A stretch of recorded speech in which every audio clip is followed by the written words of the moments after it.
లాగిన్లలోనే lock అవుతున్నాయట.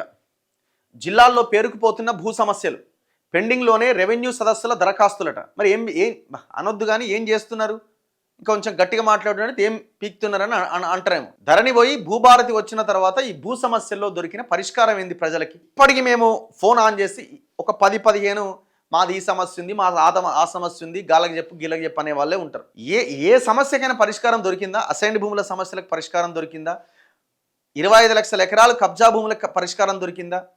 ప్రజల చేతిలో ఉన్న భూమి పోయింది, వాటికి ఏమైనా పరిష్కారం దొరికిందా? పేర్లు మార్చి నిన్న మొన్న వచ్చింది మొత్తం మింగుతున్నారు అధికారులు, అడిగిపోతే పైసలు లేని పని చేస్తలేరని.